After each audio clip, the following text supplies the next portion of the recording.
Olá, líder! Você acredita que lazer e produtividade andam juntos? Tem dúvidas? Acha que não? Fique com a gente, fique por perto, porque nós vamos escalar a nossa montanha hoje falando sobre ócio criativo. Roda a vinheta!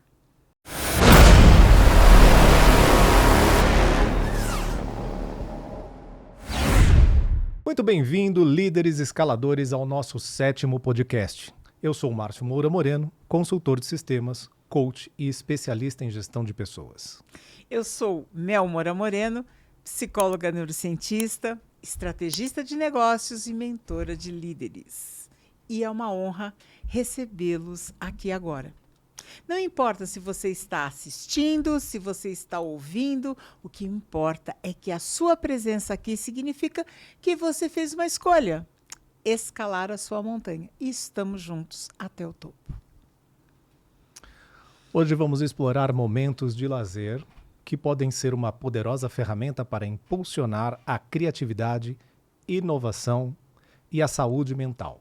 Então prepare-se para descobrir como o ócio criativo pode transformar a sua vida pessoal e profissional. Caderno de insights na mão. Com a caneta, com o lápis, a lapiseira, pouco importa. O que importa é que você registre dúvidas. Coloca lá, dúvidas, manda para nós. Eu vou responder para você. Uma ideia que você teve, um insight para mudança de atitude. Você gostaria de um acompanhamento para isso? Entre em contato. Agora, na legenda, vai ter um link que você pode acessar a este link e agendar um papo estratégico comigo, que vou poder te ajudar em diversas dificuldades, dúvidas ou até dando orientações para você ir para o próximo nível. Muito bom. Há muito tempo atrás, você me falou de ócio criativo. Logo no começo que a gente se conheceu. E eu confesso que achei engraçado, né? E pensei comigo, desde quando o ócio criativo, ou seja, não fazer nada, pode ser criativo? E aí, talvez você que esteja nos ouvindo, nos assistindo, pense como eu falava, como eu pensava. Mel, explica pra gente, explica pro pessoal que está nos ouvindo, o que é esse ócio criativo, qual é o significado disso, e se isso é realmente não fazer nada, né? Explicar direitinho. O que é esse ócio criativo? É interessante, Márcio. Primeiro eu quero honrar a vida e a presença de Domênico de Masi, que foi para a eternidade no ano passado, em setembro, porque ele, um grande sociólogo, né, italiano, ele trouxe este conceito para nós, de ócio criativo. E ele trouxe esse conceito vinculado a quê? Que todo o tempo que eu tenho dedicado ao lazer, e lazer a gente entende como o quê? Como aquelas atividades que combinam prazer, produtividade, criatividade e descanso. Elas são poderosas ferramentas para que possamos descobrir soluções para os problemas mais complexos e ter grandes ideias que podem impulsionar e transformar toda a humanidade. Então, é diferente daquele conceito tradicional de ócio, né? Que quando você fala ócio, no sentido tradicional, significa aquela pessoa que fica, entre aspas, bundando, não fazendo absolutamente nada. Aquela pessoa que acorda à tarde, mas não porque ela está cansada, é porque ela não tem o que fazer e ela acorda à tarde. Ou ela tem e procrastina, né? Ou ela tem e procrastina. Perfeita colocação. Aquela pessoa que fica assistindo TV, mas não buscando naquele programa, na novela, no filme, não importa o tipo de programação, mas que ela fica assistindo, buscando entender outras situações que ela possa estar vivendo ou enxergando em outras pessoas.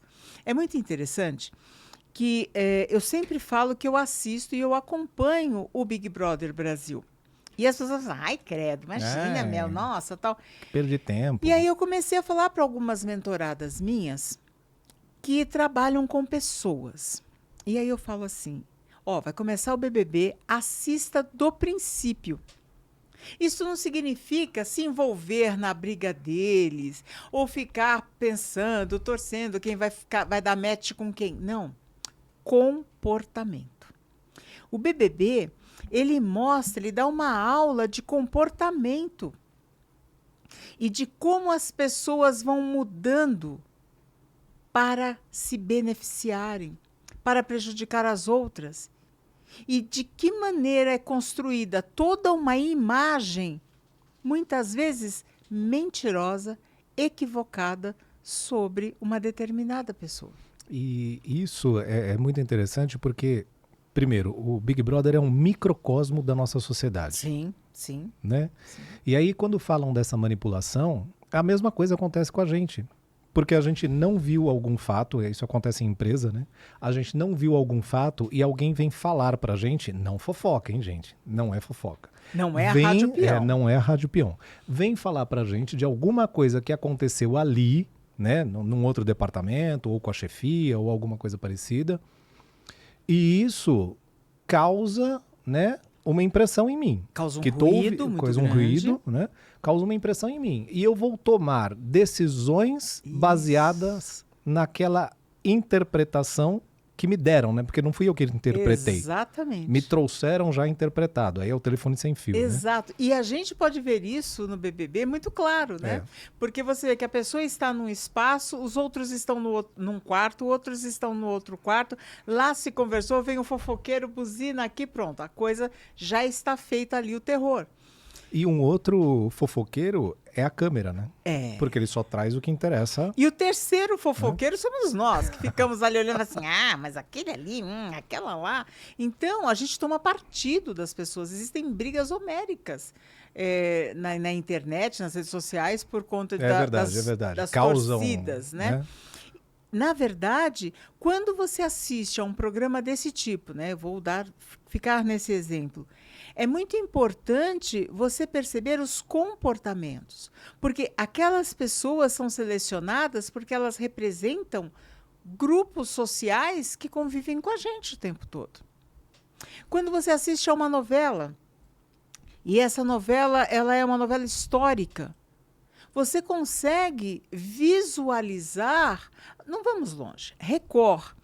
Quando eu fui assistir os 10 Mandamentos, eu achei muito interessante assistir, porque coisas que eu havia lido e que eu tinha criado imagens na minha cabeça, quando eu vi ali retratado, eu criei outros conceitos. É claro que existe todo um romance, mas você se permite novas reflexões. Exato. A mesma coisa aconteceu com O Senhor dos Anéis. Isso, eu ia falar isso, que é como ler um livro. Exato. E depois assistir a esse livro, né, no cinema. Ou seja, eu tinha lido O Senhor dos Anéis todo, né? Quando veio o primeiro O Senhor dos Anéis, eu fui assistir e eu tinha criado cenas mirabolantes na minha cabeça.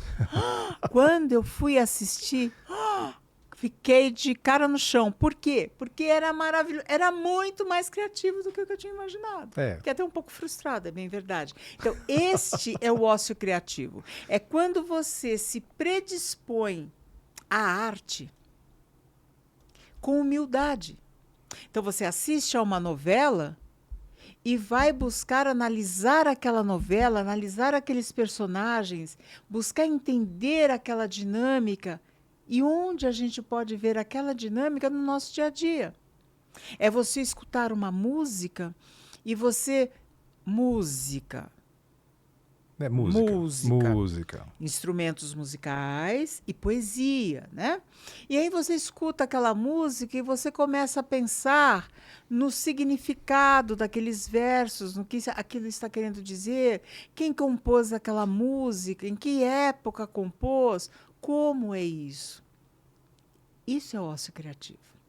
Assim como é ócio criativo, você sair para passear com o seu cãozinho e observar o movimento dele, como ele para fazer suas necessidades, você recolhendo as necessidades dele, você conversar com outras pessoas, observar outras pessoas. Hoje, vindo para cá para gravar o podcast, nós vimos pessoas tão icônicas pelas ruas e ficamos olhando e analisando e comentando os tipos de comportamento que a gente estava vendo, tão diferentes de meses atrás, né?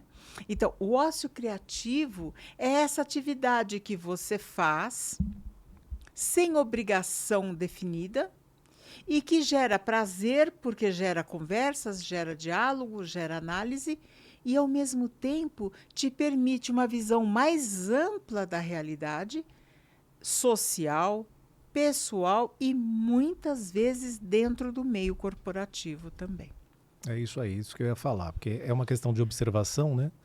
E aí tem sempre uma pergunta, né? Como é que a gente pode aplicar o ócio criativo no mundo dos negócios? Incorporar o ócio criativo nas empresas é mais simples do que se possa imaginar e os resultados são mensuráveis em curto espaço de tempo.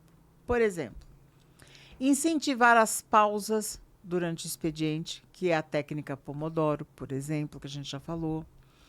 Criar espaços onde tenha um colchonete para a pessoa fazer um alongamento ou uma poltrona confortável, com uma TV, com um chazinho, uma bolachinha, ou até um jogo de tabuleiro, um jogo de xadrez que todos possam jogar, um puzzle, né? Um quebra-cabeça gigante com todas as peças ali arrumadinhas e cada um vai lá montando aquele quebra-cabeças. É um espaço criativo.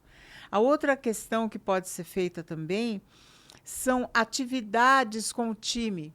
Então, o time chega a fazer uma atividade de relaxamento. Existe muito isso divulgado em filmes, né, americanos, japoneses, né, de fazer o alongamento, fazer um exercício, dançar uma musiquinha. E aí começa o expediente. Voltou do almoço, tal, antes de começar as atividades, fazer um aquecimento, um alongamento, uma dançadinha, uma técnica para aquecer as pessoas e relaxarem para aquela fase do trabalho.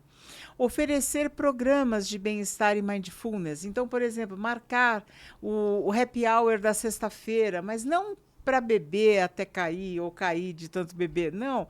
Um futebol, uma caminhada, uma pedalada, aí as pessoas podem levar as famílias, marcar isso até no sábado. Vamos fazer uma pedalada com as crianças, quem tem pets, vamos sair com os pets. Atividades simples, que todos podem fazer estilo piquenique, cada um levar o prato, cada um levar colaborativo, e isso é bacana. Tem muito filme americano que tem isso, né? Tem. Que tem. demonstra isso. Isso. Né? De levar os filhos para o escritório. Tem uma série de... levar os petzinhos, os petzinhos. Né? Ou até as equipes combinarem de que sexta-feira, quem é que vai levar um pratinho tal para a gente fazer aquele fechamento da semana de maneira a desestressar, tomando um café, um chá, um suco, comemoração de aniversários. São técnicas que podem ser feitas. A outra questão que a gente pode também ter nessa implementação é desafios e soluções, né? Qual é o desafio que a gente tem? Os líderes, eles temem perder produtividade, eles temem perder resultados com essas atividades. Então, este é um desafio que envolve o quê? Saber como colocar a estratégia. Outro dia a gente participou de um evento e o apresentador do evento, o animador, gente, ele estressou todo mundo com um excesso de técnicas nos intervalos. E ele não é uma pessoa que tem competência para fazer aquilo. Então foi maçante, foi irritadiço. Ele descompensou as pessoas com aquelas técnicas e aquela voz e aquela coisa do o tempo todo. Tudo precisa saber fazer, saber aplicar. Quando eu vou nas empresas, eu sempre falo, cuidado. Nós vamos fazer isso, mas vamos fazer aos poucos, vamos implementando aos poucos. Olha, vamos aqui, vamos viabilizar isso. Por exemplo, Existem equipes que possuem pessoas que têm religiões que precisam de alguns tempos específicos, né? Então, tem islâmico, ele faz as orações. Como é importante ter um lugar onde tenha um espaço que ele possa ir lá e fazer as orações dele nas horas certas. Como é importante respeitar, desculpe-me, aqueles que fazem o ritual da sexta-feira. Então, eles não trabalham na sexta e no sábado. Os judeus, os adventistas, os mormons. Respeitar esse período. Então, ter essa flexibilidade de horários para viabilizar que essas pessoas possam praticar a sua fé. Da mesma forma, no candomblé, existem atividades no candomblé que a pessoa precisa se dedicar, né? Eu não conheço profundamente, mas sei porque já tive um mentorado que é Ialorixá. Não, Babalorixá, né? Que é o sacerdote do candomblé. E ele falava assim, Mel, olha, eu não posso fazer a sessão porque eu tenho uma atividade ou tal, os meus filhos de santo têm atividade aqui e tal. Tem uma pessoa dessa fé na equipe, entender essa demanda dela, essa necessidade dela, com respeito, é a inclusão real. Não a inclusão blá, blá, blá, a inclusão real. Quando todos se sentem acolhidos, a produtividade cresce. Essa pessoa que é do candomblé e que teve essa permissão para sair, para ir lá fazer o seu culto, ela volta turbinada porque ela foi respeitada. A mesma coisa com uma pessoa que é cristã e tem lá os seus dias. Tudo precisa ser devidamente colocado para ser respeitado. Dessa forma, não há prejuízo de produtividade nem de resultados. Tudo vem dessa crença que nós precisamos romper, de que o ócio criativo é perda de tempo. Exatamente. E aí a gente tem empresas, né, tem exemplos de empresas como a Zappos e a Atlassian, que são ótimos exemplos de como as políticas de bem-estar podem coexistir com a alta produtividade. Quando você se ocupa a sua mente, no jogo de xadrez, por exemplo, Márcio foi me ensinar xadrez. É muito interessante, mas tem regra. Mas eu vou pegar uma outra coisa para vocês. Fui aprender a patinar. Jesus do céu.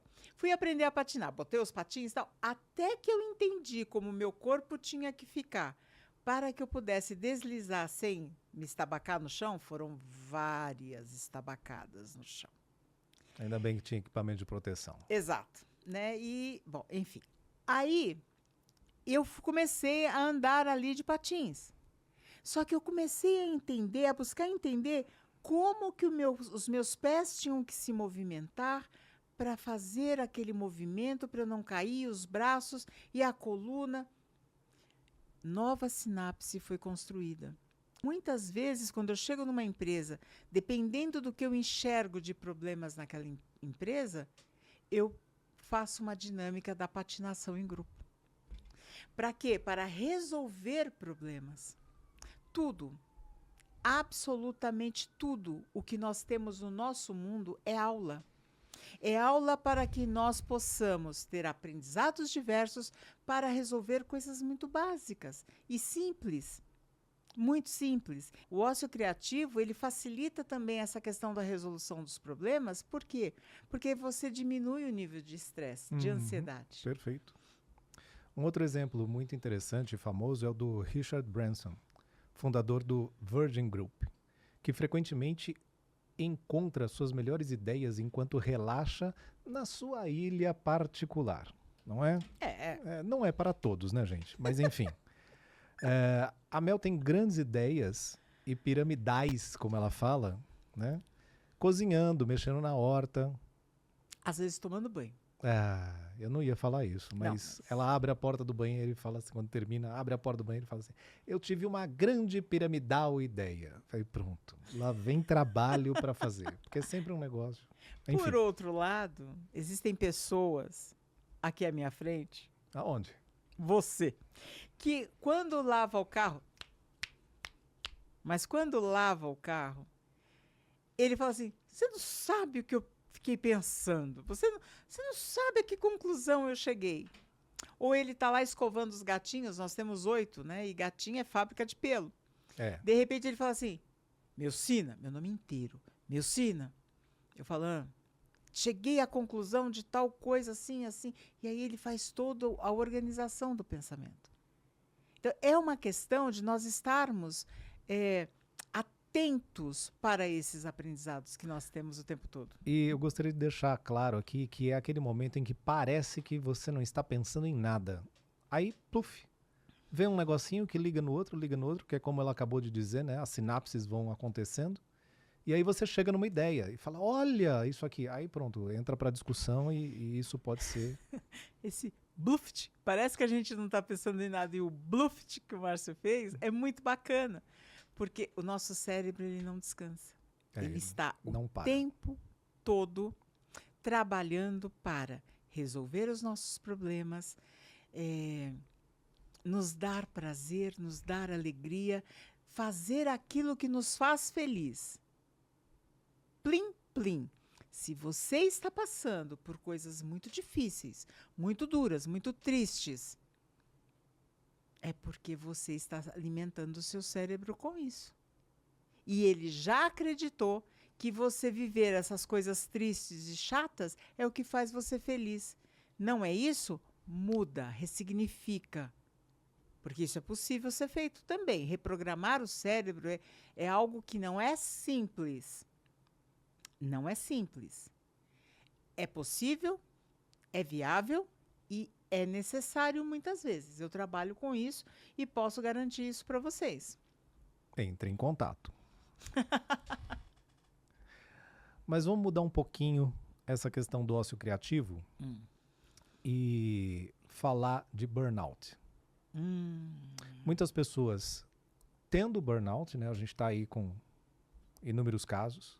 Como é que o ócio criativo... Vai ser tema de um podcast. É isso aí. Como é que o ócio criativo pode ajudar essa questão do burnout?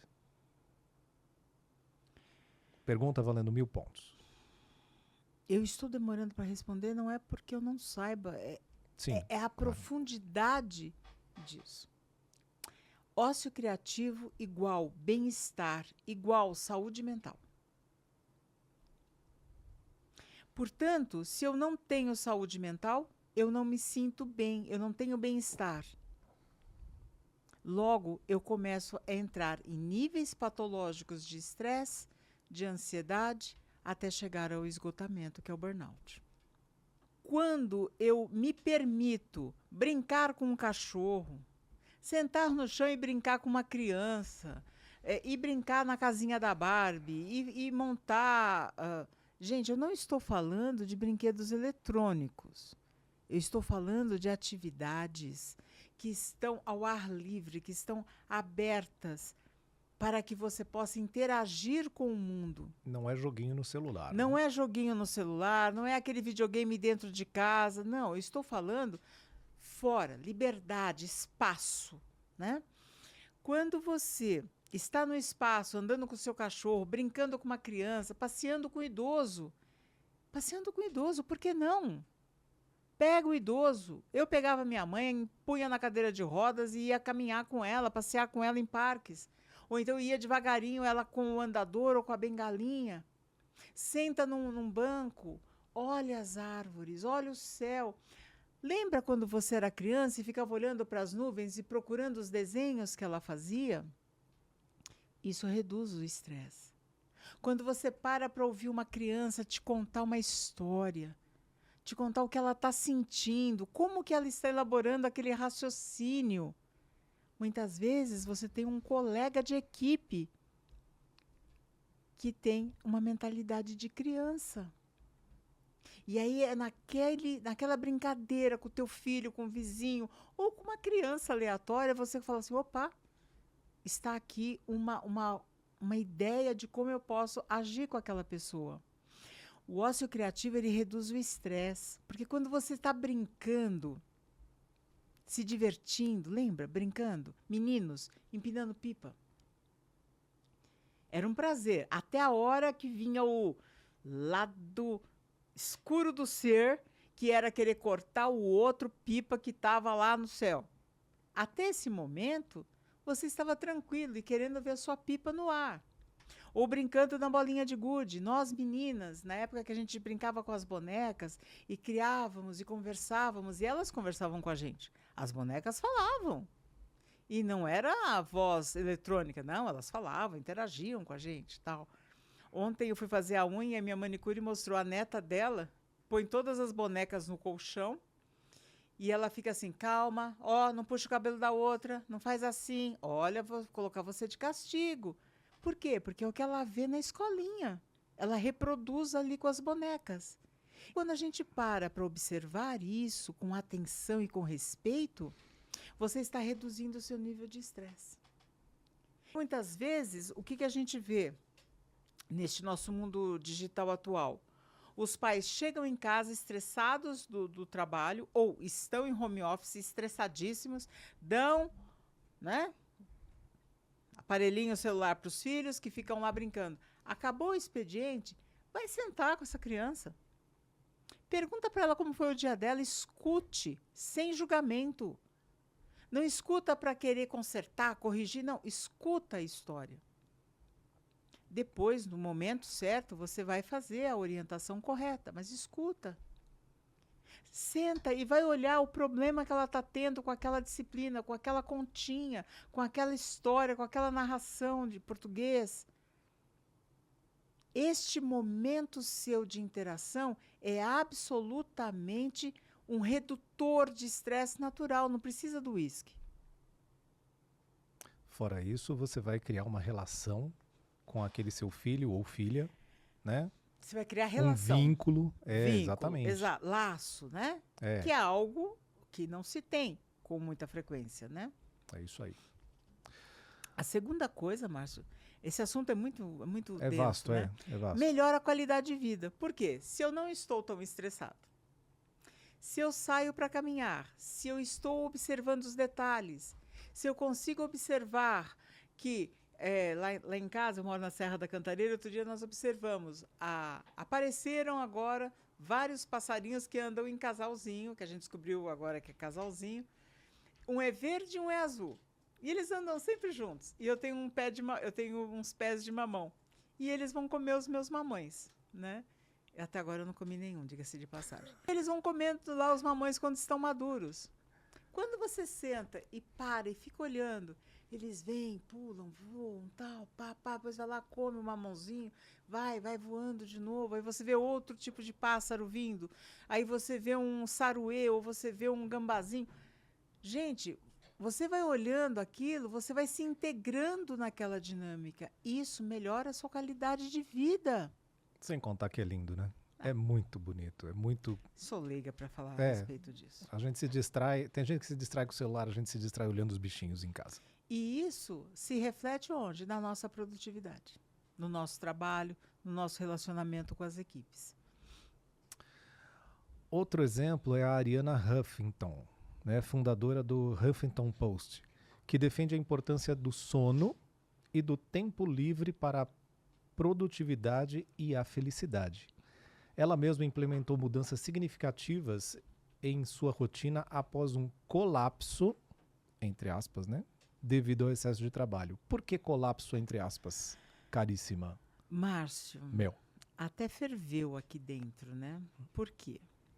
Não é só pelo colapso, entre aspas. É a questão do sono. Há um tempo atrás, uns players de mercado vieram com aquela novidade, né?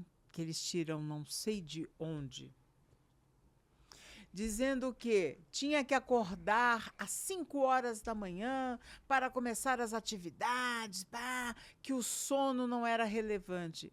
Hã? Como não? Sono é saúde. É imprescindível para a saúde mental, para a saúde física, para a saúde espiritual. 7 a 8 horas de sono o adulto precisa. Criança até um pouco mais. 8, 9, até 10 horas de sono. É durante o sono que nós processamos o conhecimento que nós adquirimos ao longo do dia. Se você não dorme, Ou se você deita, tem até o espaço lá das 8 horas, mas o seu sono não é de qualidade, você vai ficando o quê? Com irritação, você vai ficando com disfunção hormonal, inclusive. É verdade. Até um tempo atrás, eu comecei a acordar às 11, acordava às 11 e tal. Falei, nossa, eu tô ficando com labirintite, não é possível isso, tal. Fui ao médico fazer os exames. Não era labirintite, era apneia. Eu passava muitos minutos sem respirar. E várias vezes na noite. E várias vezes à noite, correndo o risco de ter uma parada cardíaca e morrer. Eu não estaria aqui agora falando com você, né? Aí agora eu uso o aparelho.